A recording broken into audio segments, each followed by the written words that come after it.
할렐루야. 네, 반갑습니다. 오늘 2부 예배 나오신 우리 모든 분들, 또 오늘 처음 오신 분들을 진심으로 환영하고 축복합니다. 오늘 예배를 통해서 내 인생의 만남이라 할 수 있는, 내 인생의 최고의 만남이라 할 수 있는 하나님을 만나시고 또한 믿으심으로 말미암아 하나님의 자녀가 되는 놀라운 은혜가 있기를 간절히 소망합니다. 제가 처음 교회 간 것은 초등학교 4학년 때였습니다. 그때 제가 처음 교회 가서 배웠던 첫 찬양, 첫 율동이 있는데 그게 무엇이냐면 바로 이 요한복음 3장 16절이라는 찬양이었습니다. 아마 오늘 처음 오신 분들도 이 말씀은 아실 겁니다. 시간이 많이 지났는데도 불구하고 지금도 제가 이 찬양과 율동을 기억하고 있는데, 이유는 이 찬양 때문에 제가 하나님을 믿고 제 인생이 바뀌어서 목사가 되었기 때문입니다. 율동이 참 쉬운데요, 제가 한번 해보겠습니다. 하나님이 세상을 이처럼 사랑하사 독생자를 주셨으니 누구든지 예수 믿으면 멸망하지 않고 영생을 얻으리로다. 요한복음 3장 16절 이렇게 합니다. 아니, 많이 아셔가지고 많은 분들이 따라 해주셔가지고 너무 감사합니다. 이 말씀을 통해서 제 인생이 바뀐 것처럼 오늘 우리 가운데도 말씀을 통해서 하나님을 믿고 인생이 바뀌는 은혜가 있기를 간절히 바랍니다. 성경은 하나님의 사랑 이야기로 가득 차 있는데 창세기부터 요한계시록까지 이 모든 성경 말씀을 딱 한 줄로 요약하면 바로 요한복음 3장 16절 말씀입니다. 어떤 학자는 성경 66권이 다 불에 타 없어진다고 해도 이 요한복음 3장 16절 말씀만 내가 붙잡고 있으면 이 말씀은 나로 하여금 세상을 살아갈 힘을 주고 생명을 준다고 말했습니다. 그만큼 이 말씀이 중요하다는 것이죠. 이유가 무엇일까? 이 짧은 말씀 안에는 온 인류를 향한, 아니 오늘 저와 여러분을 향한 위대한 하나님의 사랑의 말씀이 담겨 있기 때문입니다. 말씀의 시작은 이렇습니다. 하나님이 세상을 이처럼 사랑하사. 이 말씀에서 주어가 누굴까요? 하나님입니다. 성경은 바로 이 하나님이 온 세상과 내 인생의 주어가 되신다고 말씀하는데, 하나님이 내 인생의 주어가 되는 순간 우리 인생은 하나님의 은혜로 말미암아 놀랍게 변화되는 줄 믿습니다. 여러분, 하나님이 우리의 인생의 답입니다. 아멘이십니까? 이 하나님이 내 인생의 답이 되는 순간 내 인생의 방황은 끝이 나고 내 인생의 모든 문제는 하나님의 은혜로 말미암아, 놀라운 하나님의 은혜로 말미암아 내 인생 문제는 다 해결되는 줄 믿습니다. 자, 그러면 이 하나님이 어떤 분이십니까?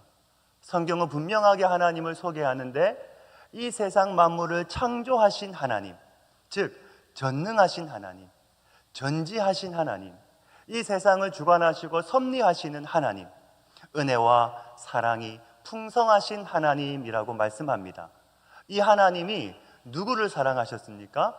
말씀해 보시면 세상을 사랑했는데, 좀 더 정확하게는 이 세상에 살고 있는 모든 사람, 즉 하나님의 형상대로 지음받은 사람들을 하나님이 사랑하셨다는 말입니다. 이 사랑에 누구도 포함되어 있습니까? 오늘 저와 여러분, 우리 한 사람 한 사람이 여기에 포함되어 있습니다. 어쩌면 오늘 여러분이 인도함을 받아 이 시간 함께 예배하고 있는 것도 결국에는 내가 선택하고 내가 결정해서 온 것 같지만, 실상은 여러분을 지극히 사랑하시는 하나님께서 오늘 이곳까지 여러분을 인도하셨는 줄 믿습니다. 오늘 이곳까지 우리를 인도해 주신 그 하나님 앞에 한번 감사의 박수 올려드리겠습니다. 아멘. 가끔 이렇게 말씀하시는 분들이 있습니다. 왜 꼭 교회를 가야 합니까? 세상에 수많은 종교가 있는데 왜 꼭 교회에만 구원이 있다고 말합니까? 이유가 있습니다. 사람은 하나님의 형상대로 지어졌기 때문에 이 세상에서 가장 귀하고 가장 존귀하고 가장 가치 있는 존재입니다.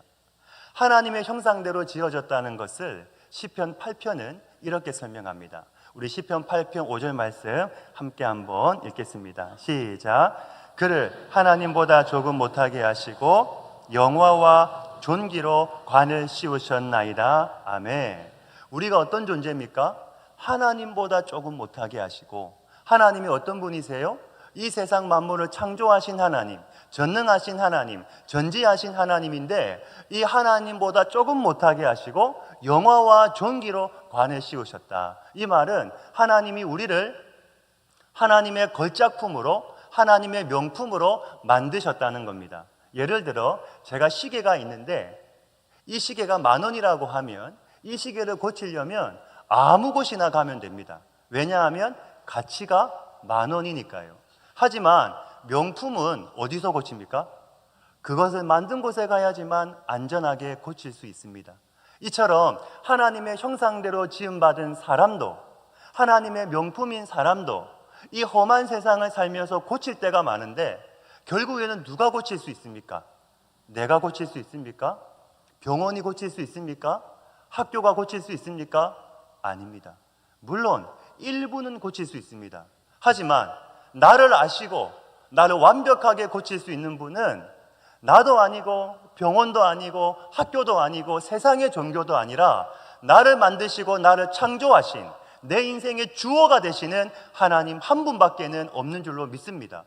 우리가 하나님을 알게 되면 우리의 인생은 무의미한 인생에서 벗어날 뿐만 아니라 염려와 근심과 걱정으로 가득 찬 인생에서 더 이상 방황하지 않고 하나님을 통해서 은혜와 그리고 사랑과 능력 있고 가치 있는 삶을 우리가 살아가게 되는 줄로 믿습니다. 이 모든 일이 어디서 가능합니까? 내 인생의 주어가 되시는 하나님 안에서, 하나님의 사랑 안에서 가능합니다. 여러분 꼭 기억하셨으면 좋겠습니다. 하나님은 여러분을 지극히 진심으로 사랑하십니다. 이 땅에서의 사랑은 시간이 지나면 변합니다. 사람의 마음도 변합니다. 영원한 것이 없습니다. 하지만 하나님의 사랑은 절대로 변하지 않고 취소되지 않는 줄로 믿습니다. 우리가 어떻게 알 수 있을까요? 하나님께서 이 사랑을 어떻게 증명하셨을까요? 말씀해 보시면 하나님이 세상을 이처럼 사랑하사, 이처럼이 무엇인가요? 이어서 말씀해 보시면 답이 있는데 독생자를 주셨으니, 이 독생자는 하나님의 유일하신 아들로서 예수님을 의미합니다. 이 하나밖에 없는 아들 독생자를 우리에게 주실 만큼, 우리에게 내어주실 만큼 우리를 사랑하셨다는 말입니다. 좀 더 정확하게는 이 말의 진정한 의미는 우리의 죄 문제를 해결하기 위해서 하나님께서 독생자를 제물로 주셨다는 의미입니다. 성경에 보시면 죄를 지은 사람이 용서받는 방법이 나오는데 그 방법이 뭐냐면, 예를 들어 내가 죄를 지었을 때 용서받고 싶으면 어떻게 합니까? 하나님 앞에 짐승을 가지고 와서 내 죄를 고백하는 겁니다. 죄의 대가는 사망이기 때문에 내가 죄를 지을 때마다 계속 죽을 수 없으니까 하나님께 이 짐승의 생명을 받으시고 내 죄를 용서해 주십시오 하고 내 죄를 그 짐승에게 전가시키면 그 짐승을 통해서 내 죄가 용서받는 겁니다. 이게 바로 하나님이 만드신 구약의 제사 방법입니다. 그런데 여기에도, 이 방법에도 한계가 있습니다. 뭐냐면 한 사람이 한 가지의 죄밖에는 용서받을 수 없기 때문에 내가 죄를 지을 때마다 계속해서 짐승을 잡아야 되는 겁니다. 10번의 죄를 지으면 10번의 짐승을 잡아야 되고 100번의 죄를 지으면 100번의 짐승을 잡아야 되는 겁니다. 이 한계를 하나님이 아시고 이것보다 더 나은 제사, 죄로 인한 하나님의 형벌과 심판을 피할 수 있는 더 나은 제사를 준비하셨는데 그게 바로 독생자를 우리에게 주신 겁니다. 하나님이신 그분이 인간의 몸을 입고 이 땅에 오셔서 우리를 위해 죽으신 사건이 바로 십자가 사건입니다. 마가복음 10장 45절 말씀 우리 함께 한번 읽겠습니다. 시작. 인자가 온 것은 섬김을 받으려 함이 아니라 도리어 섬기려 하고 자기 목숨을 많은 사람의 대속물로 주려 함이니라. 아멘. 인자는 사람의 아들로서 예수님의 또 다른 호칭입니다. 예수님이 이 땅에 오신 이유가 자기 목숨을 많은 사람의 대속물로 주고 제물로 주고 우리가 받을 형벌과 진노와 심판을 대신 받으심으로 말미암아 우리의 죄 문제를 해결해 주셨습니다. 성경은 이것을 가리켜서 구원이라고 합니다. 이처럼 하나님께서 당신의 사랑을 어떻게 증명하셨습니까? 하나밖에 없는 아들을 우리에게 내어 주셨습니다. 이유는 우리를 사랑하시기 때문입니다. 제가 예전에 사역할 때 한 어린 친구가 저에게 이런 말을 한 적이 있습니다. 목사님, 하나님은 겁쟁이에요. 왜? 하나님이 안 죽고 하나밖에 없는 아들 예수님을 대신 죽였잖아요. 하나님 겁쟁이에요. 이렇게 말하는 겁니다. 제가 이 말을 듣고 식은땀이 났습니다. 잠깐 생각하고 제가 했던 말이 뭐냐면, 얘야, 있잖아. 네가 아직 아빠가 아니어서 잘 모르는데 아빠에게 자기 목숨보다 더 소중한 게 있다. 그거는 아들의 목숨이야. 만약에 아빠와 아들 중에 한 명이 죽어야 된다면 모든 아빠는 아들아, 네가 살고 내가 죽을게 라고 할 거야. 이게 아빠의 마음이야. 이처럼 하나님이 겁쟁이라서 죽기 싫어서 아들을 대신 죽이신 게 아니라 하나님은 자기 생명보다 더 소중한 독생자를 우리에게 주신 거야. 하나님은 당신의 전부를 우리에게 주신 거야. 이해가 가니?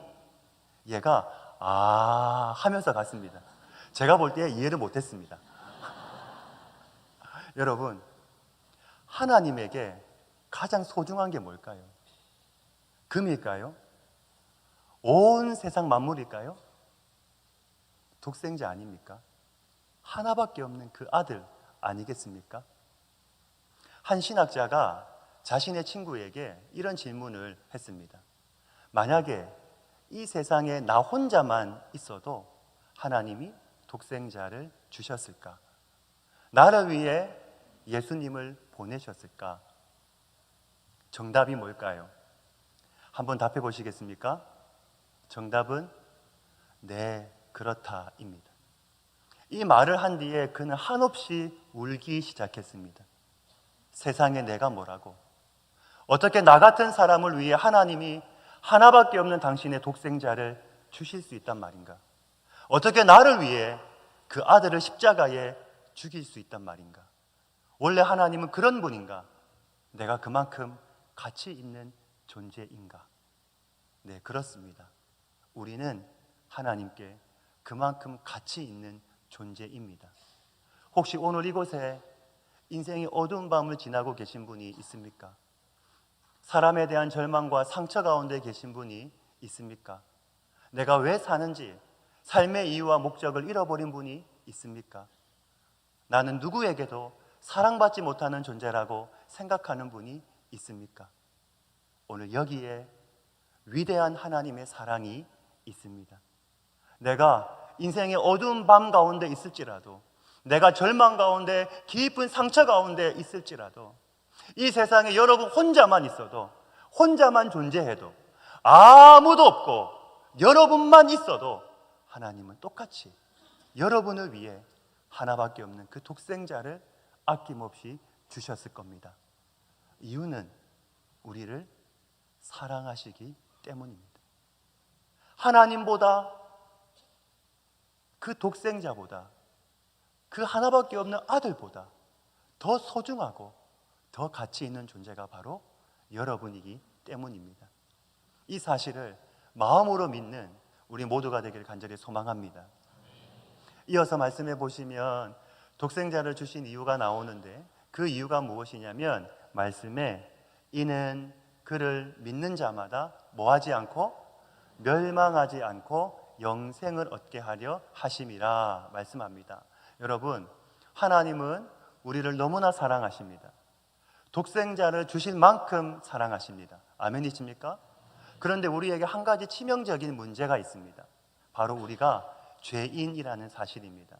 로마서 3장 23절에 보시면 모든 사람이 죄를 범하였으며 하나님의 영광에 이르지 못하더니 즉 한 사람도 빠짐없이 모든 사람이 다 이 죄로 말미암아 죄인이 되었는데 그 죄의 결과가 바로 사망, 즉 죽음이라는 겁니다.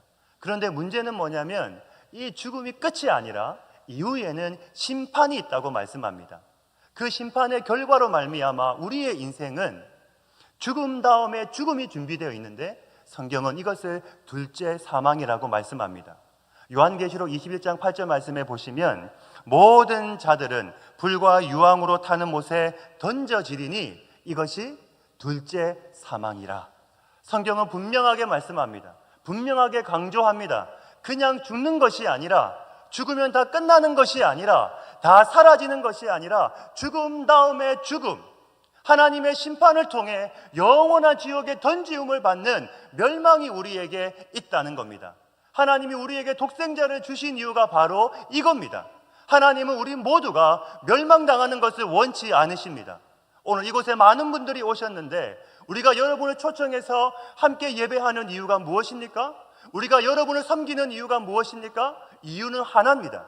교회를 소개하려고 하는 것이 아니라 여러분을 너무나 사랑하기 때문에 여러분을 살리기 위해서입니다. 구원의 길로 인도하기 위해서입니다. 지금 가는 길을 계속 가면 안 되기 때문에 세상적으로 화려하고 성공하고 좋을지 몰라도 그 길의 끝에는 멸망이 있고 심판이 있고 영원한 지옥이 있기 때문에 우리에게 시간이 많지 않기 때문에 그쪽으로 가면 안 된다고, 그쪽으로 가면 영원한 지옥에 던짐을 받는 멸망이 있기 때문에 그쪽으로 가면 안 된다고, 이 사실을 전하기 위해서입니다. 성경이 끊임없이 강조하는 것이 무엇입니까? 회개하라, 천국이 가까이 왔다. 회개하라는 것은 삶의 방향을 바꾸라는 겁니다. 지금 가는 길을 멈추고 삶의 방향을 바꿔서 하나님을 향해서 하나님을 섬기는 새로운 삶을 살아가라는 것입니다. 이 사실을 전하기 위해 오늘 여러분들을 초청한 것입니다. 미국에서 있었던 이야기입니다. 라이언이라는 한 소년이 13살 때 혈우병으로 수술을 받게 되었습니다. 수술을 받던 중에 병원의 실수로 수혈이 잘못되어서 그만 에이즈에 걸리고 말았습니다. 한순간의 실수로 이 소년의 인생은 죽음이 앞에 있는 시한부 인생이 되었습니다. 너무나 억울한데 이 소년은 자기가 죽어가는 것을 알면서도 아무도 원망하지 않고 오히려 사람들을 위로하면서 너무나 밝고 행복하게 지내고 있었습니다. 이 사실이 매스컴을 통해서 미국 전역에 알려지면서 많은 사람들의 관심을 받기 시작했습니다. 당시 레이건 대통령을 포함해서 미국의 많은 유명 인사들이 이 친구를 찾아와서 선물도 주고 위로도 해 주었습니다. 하지만 그 누구도 이 소년을 죽음에서 건져주지는 못했습니다. 5년간 투병 생활을 하고 생을 마감했는데 죽기 직전에 마지막으로 아버지와 나눴던 대화가 신문에 실렸습니다. 내용은 이렇습니다. 내 아들아, 미안하다. 아빠가 더 이상 너에게 아무것도 해줄 것이 없구나. 아빠가 너에게 더 이상 그 어떤 선물도 줄 수 없음을 용서해다오.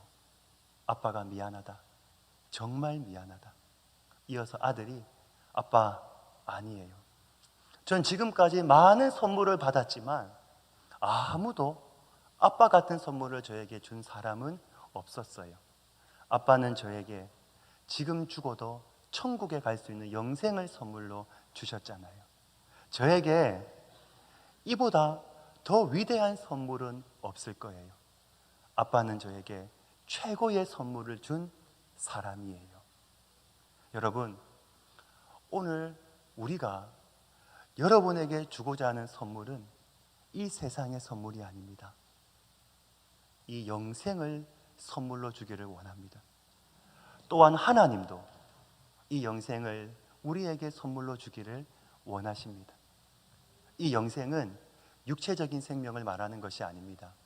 이 땅의 생명은 언젠가는 끝이 납니다. 많이 살면 100년입니다. 하지만 이 영생은 조회라고 해서 영원한 생명, 영적인 생명, 하나님의 생명을 말합니다. 우리가 예수님을 믿는 순간 나의 모든 죄는 용서받고 이 영생을 선물로 받게 되는데 그 순간 우리 안에는 이 영원한 생명이 임하게 되는데, 그때 이 생명 안에는 하나님의 기쁨이 있습니다. 이 생명 안에는 하나님의 거룩함이 있습니다. 이 생명 안에는 하나님의 평강이 있습니다. 더 놀라운 것은 이 생명이 내 삶 가운데 임하는 순간 온 세상 만물을 창조하신 하나님, 그 전능하신 하나님이 나의 아버지가 되신다는 사실입니다. 우리는 그 하나님을 향해서 내 아버지라 부를 수 있는 특권이 주어집니다. 요한복음 1장 12절에 영접하는 자, 곧 그 이름을 믿는 자들에게는 하나님의 자녀가 되는 권세를 주셨으니. 또한 14장 3절 말씀 우리 한번 같이 읽겠습니다. 시작. 너희를 위하여 거처를 예비하면 내가 다시 와서 너희를 내게로 영접하여 나 있는 곳에 너희도 있게 하리라. 아멘. 우리를 어디로 인도하신다고요? 그 하나님이 영원한 지옥이 아니라 영원한 천국으로 우리를 인도하신다는 겁니다. 이 생명을, 이 영생을, 이 조회를 하나님은 값없이 우리에게 주시겠다는 겁니다. 자, 그러면 이 생명, 이 영생을 우리가 어떻게 받을 수 있습니까? 이 생명을 어떻게 경험할 수 있습니까? 말씀해 보시면 하나님이 세상을 이처럼 사랑하사 독생자를 주셨으니 이는 그를 뭐하는 자마다? 믿는 자마다. 즉 누구든지 예수님을 믿으면 이것이 정답입니다. 아멘이십니까? 이 예수님을 믿으면 누구든지 멸망치 않고 영생을 얻게 되는 줄 믿습니다. 한 번 더 말씀드립니다. 이 예수님을 믿으면 누구라도 멸망치 않고 우리가 영생을 얻게 되는 줄 믿습니다. 세상에 많은 종교가 있습니다. 그러나 우리가 예수님을 믿을 때 성경의 수많은 약속은 나의 약속이 되고 십자가의 사건은 나의 사건이 되고 내가 하나님의 자녀가 되어 하나님 나라 천국이 내가 갈 나의 집, 나의 천국, 나의 고향, 나의 안식처가 되는 것입니다. 오직 하나, 오직 하나, 예수님을 믿는 것이 바로 정답이요, 예수님을 믿는 것이 바로 천국에 가는 유일한 열쇠인 줄 믿습니다. 한 가지만 더 나누겠습니다. 한 목사님이 친구들과 함께 여행을 갔습니다. 오랜만에 함께하는 여행이라 얼마나 즐거웠는지 모릅니다. 호텔에 짐을 풀고 시내를 구경하고 즐겁게 식사를 하고 왔는데 그만 호텔 전체가 정전이 되고 말았습니다. 카운터에 있는 직원이 시간이 좀 많이 걸리니까 1층에 있든지 아니면 직접 계단을 이용해서 올라가야 된다고 말했습니다. 목사님은 여행이니까 이것도 추억이다 생각하고 함께 올라가기로 결정을 했습니다. 숙소는 30층이었습니다. 함께 올라가는데 이런저런 추억을 이야기하면서 하나씩 올라가는데 유독 한 친구만이 말이 없는 겁니다. 이분은 뭔가 있는데 생각이 나지를 않으니까 계속 생각하면서 올라갔습니다. 그렇게 27층, 28층, 29층, 30층에 도착하는 순간 생각이 났습니다. 얘들아, 큰일 났다. 왜? 우리가 방키를 안 가지고 왔다. 다시 내려가야 되는 겁니다. 다시 가야 되는 겁니다. 여러분, 언젠가는 우리도 이 땅의 삶을 마칠 때가 있습니다. 우리의 숨이 멎는 순간 우리 앞에는 두 개의 길밖에 없습니다. 영원한 지옥이냐, 영원한 천국이냐. 하지만 하나님은 우리 모두가 한 분도 빠짐없이 천국에 거하길 원하십니다. 그런데 이 천국 문을 여는 열쇠를 여러분은 준비하셨습니까? 세상은 많은 열쇠를 소개합니다. 하지만 이 천국 문을 여는 열쇠는 딱 하나, 예수님을 믿는 믿음밖에는 없습니다.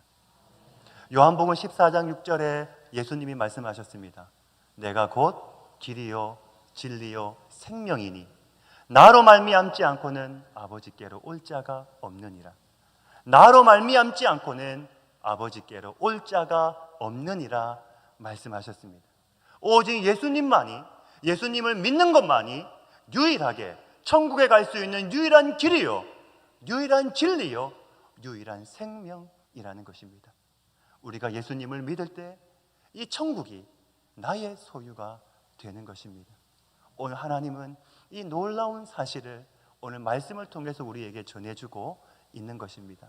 우리 함께 오늘 말씀 3장 16절 말씀 함께 한번 읽으실 텐데, 읽을 때 세상을 나로 바꿔서 한번 같이 읽겠습니다. 시작. 하나님이 나를 이처럼 사랑하사 독생자를 주셨으니 이는 그를 믿는 자마다 멸망하지 않고 영생을 얻게 하려 하심이라. 아멘. 우리 이어서 17절 말씀도 한번 같이 읽겠습니다. 시작. 하나님이 그 아들을 나에게 보내신 것은 나를 심판하려 하심이 아니요 그로 말미암아 내가 구원을 받게 하려 하심이라. 아멘. 하나님이 이 모든 일을 누구를 위해 하셨습니까? 누구를 위해 독생자를 주시고, 누구를 위해 구원의 문을 여시고, 누구를 위해 이 영생을 우리에게 주고자 하십니까? 바로 나를 위해서입니다. 아멘이십니까? 그러면 이제 우리가 할 일은 무엇입니까? 예수님을 향해서 닫혔던 내 마음의 문을 여는 것입니다.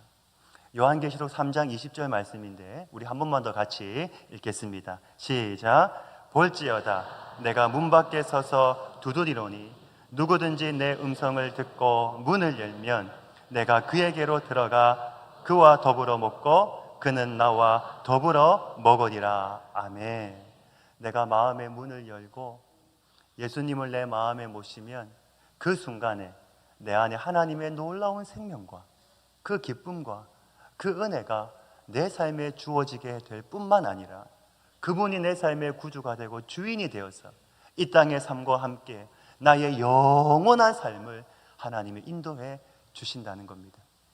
그 순간에 내 안에는 하나님의 기쁨이 충만하고 그 순간에 내 안에는 하나님 나라 천국이 펼쳐지고 그 순간에 내 안에는 하나님의 생명으로 말미암아 메말랐던 감사가, 메말랐던 기쁨이 내 삶에 다시 샘솟게 되는 것입니다.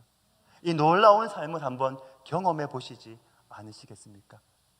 이 놀라운 삶을 한번 경험해 보시지 않으시겠습니까?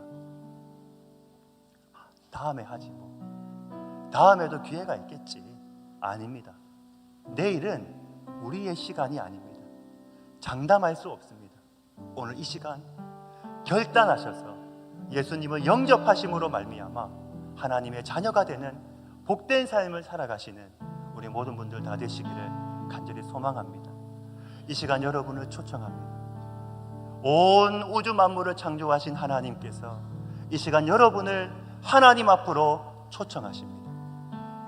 사랑하는 아들아, 사랑하는 딸아, 내가 너에게 이 영생을 선물로 주고자 하는데 받겠느냐 물으십니다. 이 선물은 돈으로 살 수 있는 것이 아닙니다. 내가 마음을 열고 예수님을 내 마음에 모실 때 값없이 우리에게 주어집니다. 내가 지금까지 예수님 없이 살아왔지만, 내 힘으로 살아왔지만 이제는 내가 내 삶의 방향을 돌이켜서 이 영생을 선물로 받기를 원하시는 분들은 오늘 예수님을 영접하시기를 간절히 소망합니다. 언젠가는 우리의 삶이 끝날 때가 있습니다. 그때 영원한 지옥이냐 영원한 천국이냐, 이것은 너무나 중요한 문제입니다.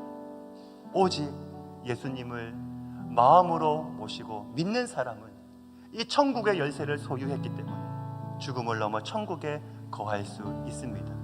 성경 말씀에 사람이 마음으로 믿어 의에 이르고 입으로 시인하여 구원에 이른다 말했습니다. 이 시간 마음으로 믿고 입으로 시인하여 하나님의 자녀가 되고 구원을 누리시길 간절히 소망합니다. 여러분의 인생의 문제를 하나님께 맡기십시오. 내 문제를 주님께 내어 맡기면 하나님이 여러분의 문제도 책임져 주실 뿐만 아니라 이 땅의 삶과 함께 영원한 삶을 하나님이 책임져 주실 겁니다. 목사님, 제가 하나님 믿고 싶습니다. 저도 이제 하나님의 자녀로 살고 싶습니다. 저도 이제 제 인생의 방향을 돌이켜서 예수님의 자녀로 살고 싶습니다. 내 인생을 주님께 맡기고 싶습니다. 주님과 함께 이 인생을 걸어가고 싶습니다. 이런 분들은 손을 들어 표해 주시기를 바랍니다. 네, 고맙습니다. 네, 고맙습니다. 네, 고맙습니다. 여러분, 오늘 하나님께서 여러분에게 손을 내밀고 계십니다. 그 손을 잡으시기를 바랍니다. 하나님의 손을 여러분이 잡으시면 절대로 하나님은 그 손을 놓지 않습니다. 성경에 내가 세상 끝날까지 너희와 항상 함께 하겠다 말씀하셨습니다. 사람은 그 손을 놓을 수 있지만 하나님은 절대로 여러분의 손을 놓지 않습니다. 끝까지 여러분의 삶을 인도해 주십니다. 그 손을 잡기 원하시는 분들은 이 시간 손을 들어, 목사님, 저도 하나님의 손 잡고 싶습니다. 한번 손을 들어 표해 주시기를 바랍니다. 네, 고맙습니다. 네, 고맙습니다. 고맙습니다. 이 시간 눈을 감고 우리 함께 영접하는 시간을 갖도록 하겠습니다. 이 시간 제가 하는 말들을 함께 한번 따라서 해주시면 좋겠습니다. 하나님 아버지, 지금까지 저는 제 자신을 믿고 살아온 죄인입니다. 나의 죄를 회개하오니 용서해 주십시오. 제가 구원받고 싶습니다. 새 인생을 살고 싶습니다. 제 마음의 문을 엽니다. 이 시간 예수님이 내 마음에 오셔서 저의 구원자와 삶의 주인이 되어 주십시오. 이제부터 제가 하나님 앞에 설 때까지 저의 삶을 인도해 주십시오. 제가 한 번 더 축복합니다. 아버지 하나님, 감사합니다. 영접하는 자, 곧 그 이름을 믿는 자들에게는 하나님의 자녀가 되는 권세를 주신다는 말씀대로 하나님의 자녀가 되게 해주셔서 감사합니다. 이제는 하나님의 자녀로서 구원의 확신을 가지고 살아가게 하여 주시옵소서. 참 하나님의 사랑과 은혜를 누리게 하시고 이제부터 믿음 생활도 시작하게 하여 주시옵소서. 참된 하나님의 은혜와 참된 하나님의 은혜를 풍성하게 누리게 하시고 영원히 주님과 함께 걸어가는 우리의 복된 삶이 되게 하여 주옵소서. 이 모든 말씀 예수님의 이름으로 기도하옵나이다. 아멘. 할렐루야. 우리 하나님께 모든 영광과 감사 박수 올려드리겠습니다.